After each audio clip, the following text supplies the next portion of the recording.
Hi learners, video பார்த்து முடிச்சுட்டு video பிடிச்சிருந்தா லைக் பண்ணிவிட்டு நம்ம சேனலை சப்ஸ்கிரைப் பண்ணிக்கோங்க. ஸோ இப்போ இன்றைக்கான சென்டென்சஸ் பார்க்கலாம்.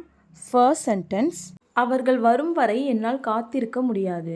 அவங்க வர வரையும் என்னால் வெயிட் பண்ண முடியாது அப்படின்னு சொல்லுவோம் இல்லையா? ஸோ அதை இங்கிலீஷ் எப்படி சொல்லலாம்? I can't wait until they come. I can't wait until they come. I can't wait அப்படின்னா என்னால் வெயிட் பண்ண முடியாது, என்னால் காத்திருக்க முடியாது. அன்டில் தே கம், அவர்கள் வரும் வரை. வரைக்கும் அப்படின்னா அன்டில். தே கம், அவங்க வரும் வரைக்கும். ஐ காண்ட் வெயிட், என்னால் வெயிட் பண்ண முடியாது. ஓகேவா? ஸோ இதுவே அவர்கள் வரும் வரைக்கும் நீ காத்திருக்க வேண்டும். அவங்க வர வரையும் நீ வெயிட் பண்ணணும், அவங்க வந்ததுக்கப்புறம் தான் நீ போகணும் அப்படிலாம் சொல்லுவோம் இல்லையா? ஸோ அதை இங்கிலீஷ் எப்படி சொல்லலாம்? You should wait until they come. You should wait until they come. You should wait அப்படின்னா நீ காத்திருக்க வேண்டும். அன்டில் தே கம், அவர்கள் வரும் வரைக்கும், அவங்க வர வரைக்கும் நீ வெயிட் பண்ணணும். You should wait until they come. So next one, அவர்கள் வரும் வரைக்கும் நீ காத்திருக்கிறாயா? ஸோ இதை கொஷினாக இப்போ கேட்குறோம். அவங்க வர வரையும் கொஞ்சம் வெயிட் பண்ணுறீங்களா? இப்போ இன்னும் கொஞ்சம் நேரத்தில் அவங்க வந்துடுவாங்க, அவங்க வர வரைக்கும் வெயிட் பண்ணுறீங்களா அப்படின்னு சொல்லி கேட்போம் இல்லையா? ஸோ அதை இங்கிலீஷ் எப்படி கேட்கலாம்? Can you wait until they come? Can you wait until they come. Can you wait அப்படின்னா காத்திருக்க முடியுமா? அன்டில் தே கம், அவங்க வர வரைக்கும், அவங்க வர வரைக்கும் உங்களால் வெயிட் பண்ண முடியுமா? ஓகேவா? ஸோ நெக்ஸ்ட் ஒன், நீ ஆசைப்பட்டது உனக்கு கிடைத்ததா? நீ ஆசைப்பட்டது உனக்கு கிடைச்சிச்சா அப்படின்னு சொல்லி கேட்போம் இல்லையா? ஸோ அதை இங்கிலீஷ் எப்படி கேட்கலாம்? Did you get what you wish for? Did you get what you wish for. Did you get அப்படின்னா உனக்கு கிடைத்ததா? வாட் யூ விஷ் ஃபார், நீ எதுக்கு ஆசைப்பட்டியோ அது உனக்கு கிடைச்சிச்சா? Did you get what you wish for. So இதுவே நீ ஆசைப்படுறது உனக்கு கிடைக்குமா? நீ ஆசைப்படுறது உனக்கு கிடைக்குமா? இது இங்கிலீஷ் எப்படி கேட்கலாம்? Will you get what you wish for. Will you get what you wish for. Will you get அப்படின்னா உனக்கு கிடைக்குமா?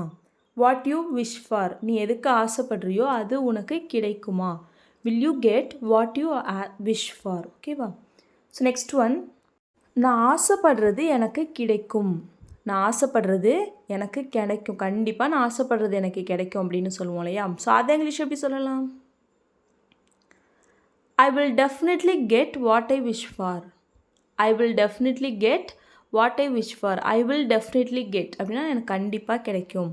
வாட் ஐ விஷ் ஃபார், நான் எதுக்கு ஆசைப்படுறேனோ அது எனக்கு கண்டிப்பாக கிடைக்கும். I will definitely get what I wish for. So next one என்னென்னு பார்க்கலாம். அவர்களும் என்னை போல் மகிழ்ச்சியாக இருக்கின்றனர். அவங்களும் என்ன மாதிரி ரொம்ப சந்தோஷமாக இருக்காங்க அப்படின்னு சொல்லுவோம் இல்லையா? ஸோ அதை இங்கிலீஷ் எப்படி சொல்லலாம்? They are also very happy like me. They are also very happy like me. They are also very happy அப்படின்னா அவங்களும் ரொம்ப சந்தோஷமாக இருக்காங்க. லைக் மீ, என்ன மாதிரி, என்னை போல், என்ன மாதிரி அவங்களும் ரொம்ப சந்தோஷமாக இருக்காங்க. They are also very happy like me. அவர்களும் உன்னை போல் மகிழ்ச்சியாக இருப்பார்கள். அவங்களும் உன்னை மாதிரி சந்தோஷமாக இருப்பாங்க. இது இங்கிலீஷ் எப்படி சொல்லலாம்? They will also be happy like you. They will also be happy like you. They will also be happy, அவங்களும் சந்தோஷமாக இருப்பாங்க. லைக் யூ, ஒன்றை மாதிரி, அவங்களும் ஒன்றை மாதிரி சந்தோஷமாக இருப்பாங்க. ஸோ நெக்ஸ்ட் ஒன் என்னென்னு பார்க்கலாம். யாரும் உன்னை மாதிரி மகிழ்ச்சியாக இல்லை. உன்னை மாதிரி சந்தோஷமாக யாருமே இல்லை, நீ மட்டும் தான் இவ்வளோ சந்தோஷமாக இருக்க அப்படின்னு சொல்லுவோம் இல்லையா? ஸோ அதை இங்கிலீஷ் எப்படி சொல்லலாம்? No one is happy like you. No one is happy like you. No one is happy அப்படின்னா யாருமே சந்தோஷமாக இல்லை. லைக் யூ, ஒன்றை மாதிரி யாருமே சந்தோஷமாக இல்லை. ஸோ நெக்ஸ்ட் ஒன், அவர்கள் என்னை போல் மகிழ்ச்சியாக இருப்பார்களா? அவங்களும் என்ன மாதிரி சந்தோஷமாக இருப்பாங்களா? ஸோ கொஷினாக கேட்குறோம். ஸோ இதை இங்கிலீஷ் எப்படி கேட்கலாம்? Will they be happy like me. Will they be happy like me. Will they be happy. Will they be happy அப்படின்னா அவர்கள் மகிழ்ச்சியாக இருப்பார்களா? ஸோ ஃப்யூச்சரில் இருப்பாங்களான்னு கேட்குறோம், அதனால தான் வில் யூஸ் பண்ணியிருக்கோம். ஸோ ஃப்யூச்சர் வந்தால் வில் பி வரணும். ப்ரெசண்ட்னா தே ஆர் ஹாப்பி வரணும். பாஸ்ட்னா தே வேர் ஹாப்பின்னு வரணும். ஸோ ஃப்யூச்சர்னால் தே வில் பி ஹாப்பின்னு வரணும் இல்லையா? ஸோ அதனால தான் இங்கே ஃப்யூச்சரில் கொஷின் கேட்குறோம், அதனால் வில் பி வரணும். So will they be happy like me? அவங்களும் என்ன மாதிரி சந்தோஷமாக இருப்பாங்களா? ஸோ நெக்ஸ்ட் ஒன் என்னென்னு பார்க்கலாம். அவன் உன்னை மாதிரி மகிழ்ச்சியாக இல்லை. நீ சந்தோஷமாக இருக்க மாதிரி அவன் சந்தோஷமாக இல்லை. ஸோ நெகட்டிவாக சொல்லணும். இது இங்கிலீஷ் எப்படி சொல்லலான்னு கமெண்ட் பண்ணுங்க. ஓகேவா? ஸோ நெக்ஸ்ட் ஒன் என்னென்னு பார்க்கலாம். அவனை தவிர உனக்கு வேறு யாரை தெரியும்? அவனை தவிர உனக்கு வேறு யாரை தெரியும்? யாராவது தெரிஞ்சால் சொல்லு, நான் அவங்கள்ட்ட பேசுகிறேன். அவனை தவிர உனக்கு வேறு யாரை தெரியும் அப்படின்னு சொல்லி கேட்போம் இல்லையா? ஸோ அதை இங்கிலீஷ் எப்படி சொல்லலாம்? Who else do you know except him? Who else do you know except him? Who else do you know? Who else அப்படின்னா வேறு யாரை. Do you know உனக்கு தெரியும். Except him அவனை தவிர. அவனை தவிர உனக்கு வேறு யாரை தெரியும்? Who else do you know except him? So next one. ஏன் என்னை இது போல் பார்க்கிறாய்? நானும் பார்த்துட்டே இருக்கேன், ஏன் என்னை இது மாதிரி பார்க்குற? என்ன மாதிரி இது மாதிரி ஏன் என்னை முறைச்சி பார்க்குற? ஏன் என்னை இது மாதிரி பார்க்குற அப்படிலாம் சொல்லி கேட்போம் இல்லையா? ஸோ அதை இங்கிலீஷ் எப்படி கேட்கலாம்? Why are you looking at me like this? Why are you looking at me like this? Why are you looking at me? ஏன் என்னை பார்த்துட்ருக்க? லைக் திஸ் இது மாதிரி என்னை ஏன் பார்க்குற? Why are you looking at me like this? So next one. உன்னால் அமைதியாக இருக்க முடியாதா? உன்னால் அமைதியாக இருக்க முடியாதா அப்படின்னு சொல்லி கேட்போம் இல்லையா? ஸோ அதை இங்கிலீஷ் எப்படி கேட்கலாம்? Can't you be quiet? Can't you be quiet? Can't you be quiet அப்படின்னா உன்னால் அமைதியாக இருக்க முடியாதா?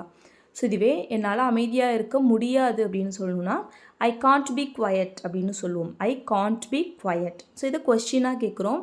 உன்னால் அமைதியாக இருக்க முடியாதா? நெகட்டிவாகவே கொஷினாக கேட்குறோம். ஸோ அதனால் காண்ட் யூ பி குவயட், உன்னால் அமைதியாக இருக்க முடியாதா? ஸோ இதுவே கொஞ்ச நேரம் உன்னால் அமைதியாக இருக்க முடியாதா? கொஞ்ச நேரத்துக்கு உன்னால் அமைதியாக இருக்க முடியாதா? இதை இங்கிலீஷ் எப்படி கேட்கலாம்? Gantt you B quiet for a while? Gantt you B quiet for a while? For a while அப்படின்னா கொஞ்ச நேரம். கொஞ்ச நேரம் உன்னால் அமைதியாக இருக்க முடியாதா? Gantt you B quiet for a while. So next one. நான் எதுவும் தவறாக செய்யவில்லை. நான் எதுவும் தப்பாக பண்ணலை. நான் எல்லாமே கரெக்டாக தான் பண்ணேன். நான் எதுவும் தப்பாக பண்ணலை. அவங்க ஏன் என்னை திட்டுறாங்கன்னு தெரியல அப்படின்லாம் சொல்லுவோம் இல்லையா? ஸோ அதை இங்கிலீஷ் எப்படி சொல்லலாம்? I didn't do anything wrong. I didn't do anything wrong. I didn't do அப்படின்னா நான் எதுவும் பண்ணலை. நான் பண்ணலை. எனிதிங் அப்படின்னா எதுவும். ராங் அப்படின்னா தப்பா. நான் எதுவும் தப்பாக பண்ணலை. I didn't do anything wrong. So next one.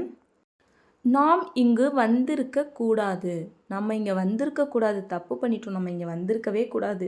நம்ம தப்பான டைமுக்கு இங்கே வந்துட்டோம் அப்படிலாம் சொல்லுவோம் இல்லையா? ஸோ அதை இங்கிலீஷ் எப்படி சொல்லலாம்? We shouldn't have come here. We shouldn't have come here. We shouldn't have come அப்படின்னா நாம் வந்திருக்கக்கூடாது. ஹியர் இங்கே. நம்ம இங்கே வந்திருக்கக்கூடாது. ஸோ இது ஒரு நெகட்டிவ் சென்டென்ஸ். ஸோ இதுவே பாசிட்டிவாக சொல்லணும். நம்ம இங்கே வந்திருக்கணும் அப்படின்னு சொல்லணும்னா we should have come here. நாம் இங்கு வந்திருக்க வேண்டும். நம்ம இங்கே வந்திருக்கணும். அங்கே போனதுக்கு நம்ம இங்கே வந்திருக்கணும். we should have come here. நம்ம இங்கே வந்திருக்கணும். ஓகேவா? ஸோ இங்கே நோட்டீஸ் பண்ணிங்கன்னா தெரியும். வந்திருக்க வேண்டும், வந்திருக்கணும் அப்படின்னா ஷுட் யூஸ் பண்ணுறோம். ஸோ வந்திருக்க கூடாது அப்படின்னா ஷுடின்ட் யூஸ் பண்ணணும். ஓகேவா? நெகட்டிவாக யூஸ் பண்ணணும். ஸோ நெக்ஸ்ட் ஒன் என்னென்னு பார்க்கலாம். இப்படி நடக்கும் என்று நான் எதிர்பார்க்கவில்லை. இப்படி நடக்கும்னு நான் எதிர்பார்க்கவே இல்லை. நான் எதிர்பார்க்கவே இல்லை, இப்படி நடந்துருச்சு அப்படிலாம் சொல்லுவோம் இல்லையா? ஸோ அதை இங்கிலீஷ் எப்படி சொல்லலாம்? I didn't expect this to happen. I didn't expect this to happen. I didn't expect this அப்படின்னா நான் இதை எதிர்பார்க்கலை. டு ஹேப்பன் இப்படி நடக்கிறது நான் எதிர்பார்க்கலை. I didn't expect this to happen. So next one என்னென்னு பார்க்கலாம். ஏன் இவ்வளவு சீக்கிரமாக கிளம்புகிறீர்கள்? ஏன் இவ்வளோ சீக்கிரமாக கிளம்புறீங்க? இன்னும் கொஞ்ச நாள் இருந்துட்டு போகலாம்ல அப்படின்லாம் சொல்லுவோம் இல்லையா? ஸோ அதை இங்கிலீஷ் எப்படி சொல்லலாம்? Why are you leaving so soon? Why are you leaving so soon? Why are you leaving அப்படின்னா நீங்கள் ஏன் கிளம்புறீங்க? so soon இவ்வளோ சீக்கிரமாக நீங்கள் ஏன் கிளம்புறீங்க? Why are you leaving so soon? So next one. அவர்கள் சீக்கிரமாக கிளம்பி விடுவார்கள். அவங்க சீக்கிரமாக கிளம்பிடுவாங்க அப்படின்னு சொல்லுவோம் இல்லையா? ஸோ அதை இங்கிலீஷ் எப்படி சொல்லலாம்? they will leave soon. they will leave soon. they will leave அப்படின்னா அவங்க கிளம்பிடுவாங்க. soon அப்படின்னா சீக்கிரமாக. அவங்க சீக்கிரமாக கிளம்பிடுவாங்க. they will leave soon. So next one என்னென்னு பார்க்கலாம். எனக்கு அது ஏற்கனவே தெரியும். எனக்கு அது ஏற்கனவே தெரியும். உனக்கு தான் நீ தான் லேட். எனக்கு அது ஏற்கனவே தெரியும் அப்படிலாம் சொல்லுவோம் இல்லையா? ஸோ அதை இங்கிலீஷ் எப்படி சொல்லலாம்? I know that already. I know that already. I know that அப்படின்னா எனக்கு அது தெரியும். ஆல்ரெடி அப்படின்னா ஏற்கனவே. எனக்கு அது ஏற்கனவே தெரியும். I know that already. So இதுவே உனக்கு அது ஏற்கனவே தெரியுமா? உனக்கு அது ஏற்கனவே தெரியுமா அப்படின்னு சொல்லி கேட்போம் இல்லையா? ஸோ அதை இங்கிலீஷ் எப்படி சொல்லலாம்? To you know that already? To you know that already? To you know that அப்படின்னா உனக்கு அது தெரியுமா? ஆல்ரெடி ஏற்கனவே. உனக்கு அது ஏற்கனவே தெரியுமா? ஸோ இதுவே அவனுக்கு அது ஏற்கனவே தெரியும். அவனுக்கு அது ஏற்கனவே தெரியும். இதை இங்கிலீஷ் எப்படி சொல்லலான்னு கமெண்ட் பண்ணுங்க. ஓகேவா? ஸோ நெக்ஸ்ட் ஒன் என்னென்னு பார்க்கலாம். உனக்கு அது எப்படி ஏற்கனவே தெரியும்? எப்படி உனக்கு அது ஏற்கனவே தெரிஞ்சிருக்கு, உனக்கு எப்படி அது ஏற்கனவே தெரியும் அப்படின்னு சொல்லி கேட்போம் இல்லையா? ஸோ அதை இங்கிலீஷ் எப்படி சொல்லலாம்? How to you know that already? How to you know that already? How to you know that? உனக்கு அது எப்படி தெரியும்? ஆல்ரெடி ஏற்கனவே. உனக்கு அது எப்படி ஏற்கனவே தெரியும்? ஸோ நெக்ஸ்ட் ஒன், எல்லோரும் அவள் மீது கோபமாக இருக்கிறார்கள். எல்லாருமே அவள் மேலே கோபமாக இருக்காங்க அப்படின்னு சொல்லுவோம் இல்லையா? ஸோ அதை இங்கிலீஷ் எப்படி சொல்லலாம்? Everyone is angry with her. Everyone is angry with her. Everyone அப்படின்னா ஒவ்வொருவரும், அனைவரும் இஸ் ஆங்க்ரி கோபமாக இருக்காங்க. வித் ஹர் அவ மேலே, அவகிட்ட எல்லாரும் அவன் மேலே கோபமாக இருக்காங்க. Every one is angry with her. So இதுவே ஏன் எல்லாரும் அவன் மேலே கோபமாக இருக்காங்க? இதை இங்கிலீஷ் எப்படி கேட்கலாம்? Why is everyone angry with her? Why is everyone angry with her? ஏன் எல்லாரும் அவன் மேலே கோபமாக இருக்காங்க? ஸோ நெக்ஸ்ட் ஒன், நான் உன்னை பார்ப்பதற்கு அங்கு வந்தேன். நான் உன்னை பார்க்குறதுக்கு தான் அங்கே வந்தேன் அப்படின்னு சொல்லுவோம் இல்லையா? ஸோ அதை இங்கிலீஷ் எப்படி சொல்லலாம்? I came there to see you. I came there to see you. I came there நான் அங்கே வந்தேன். ஸோ வரது அப்படின்னா கம், வந்தேன் பாஸ்டில் கேம். ஐ கேம் தேர் அங்கே. எதுக்கு வந்தேன்? உன்னை பார்க்குறதுக்கு. To see you. To see பார்க்குறதுக்கு. யூ ஒன்று. உன்னை பார்க்குறதுக்கு நான் அங்கே வந்தேன். I came there to see you. So இதை கொஸ்டினாக கேட்கணும். நீ ஏன் அங்கே வந்த? இதை எப்படி கேட்கலாம்? why did you come there? why did you come there? why did you come? நீ ஏன் வந்த? தேர் அங்கே. ஸோ இங்கே நம்ம டூவை டிட்டா பாஸ்ட்டுக்காக சேஞ்ச் பண்ணிட்டோம். அதனால கம் தான் யூஸ் பண்ணணும் ப்ரெசண்ட்டில். ஓகேவா? So why did you come there? நீ ஏன் அங்கே வந்த? ஸோ நெக்ஸ்ட் ஒன் என்னென்னு பார்க்கலாம். உனக்கு உன்னுடைய அப்பா அம்மாவை பிடிக்குமா? உனக்கு உங்கள் அப்பா அம்மாவை பிடிக்குமா அப்படின்னு சொல்லி கேட்போம் இல்லையா? ஸோ அதை இங்கிலீஷ் எப்படி கேட்கலாம்? Do you like your parents? To you like your parents? Your parents அப்படின்னா உன்னுடைய அப்பா அம்மா ரெண்டு பேரையும் சேர்த்து நம்ம பேரண்ட்ஸ்னு சொல்லுவோம். ஓகேவா? ஸோ இதுவே to you like your father and mother அப்படின்னு கேட்குறதுக்கு பதிலாக to you like your parents அப்படின்னா ரெண்டு பேரும் சேர்த்து parents. To you like your parents? ஓகேவா? ஸோ இதுவே உனக்கு உன்னுடைய தாத்தா பாட்டிங்களை பிடிக்குமா? உனக்கு உங்கள் தாத்தா பாட்டியை பிடிக்குமா அப்படின்னு சொல்லி கேட்கணுன்னா do you like your grandparents? உனக்கு உன்னோட தாத்தா பாட்டியை பிடிக்குமா? Do you like your grandparents? Next one, எனக்கு அங்கு கொஞ்சம் வேலை இருக்கிறது. எனக்கு அங்கே கொஞ்சம் வேலை இருக்குது, நான் அங்கே போகணும், எனக்கு அங்கே கொஞ்சம் வேலை இருக்குது அப்படின்னு சொல்லுவோம் இல்லையா? ஸோ அதை இங்கிலீஷ் எப்படி சொல்லலாம்? I have some work there. I have some work there. I have some work அப்படின்னா எனக்கு கொஞ்சம் வேலை இருக்குது. தேர் அங்கே. அங்கே எனக்கு கொஞ்சம் வேலை இருக்குது. ஸோ நெக்ஸ்ட் ஒன், எனக்கு யாருடைய உதவியும் தேவையில்லை. எனக்கு யாரோட உதவியுமே தேவையில்லை, நானே தனியாக எல்லாமே பண்ணிவிடுவேன் அப்படின்னு சொல்லுவோம் இல்லையா? ஸோ அதை இங்கிலீஷ் எப்படி சொல்லலாம்? I don't need any one's help. I don't need any one's help. I don't need அப்படின்னா எனக்கு தேவையில்லை. எனி ஒன்ஸ் ஹெல்ப் யாருடைய உதவியும். எனக்கு யாரோட உதவியுமே தேவையில்லை. I don't need any one's help. So next one,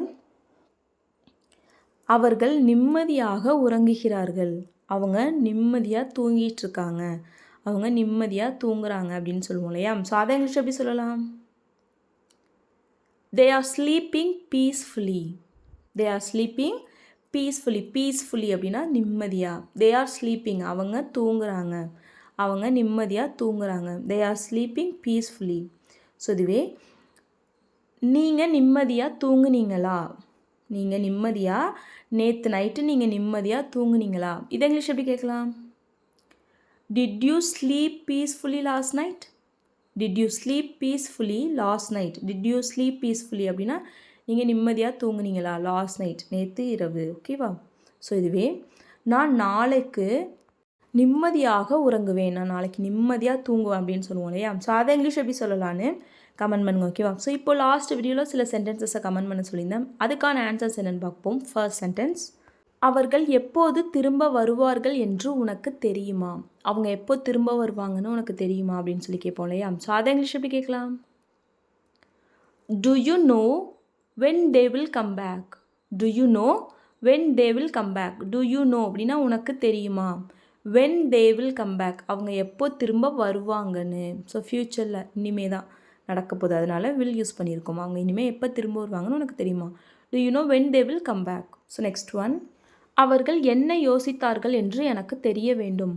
அவங்க என்ன யோசிச்சாங்கன்னு எனக்கு தெரியணும் அப்படின்னு சொல்லுவோம் இல்லையா? ஸோ அதை இங்கிலீஷ் எப்படி சொல்லலாம்னா, I need to know what they thought. I need to know what they thought. I need to know அப்படின்னா எனக்கு தெரியணும், எனக்கு அவசியமாக தெரியணும். வாட் தே தாட், அவங்க என்ன நினச்சாங்கன்னு, அவங்க என்ன யோசிச்சாங்கன்னு எனக்கு தெரியணும். ஓகேவா? ஸோ நெக்ஸ்ட் ஒன், இதை சத்தமாக சொல்லாதே.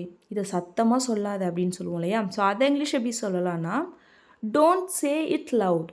Don't say it loud. ஓகேவா? So that's all friends. Video பிடிச்சிருந்தா லைக் பண்ணுங்கள், ஷேர் பண்ணுங்கள், கமெண்ட் பண்ணுங்கள். மறக்காமல் நம்ம சேனலை சப்ஸ்கிரைப் பண்ணிக்கோங்க. தேங்க்ஸ் ஃபார் வாட்சிங் கைஸ். Happy learning.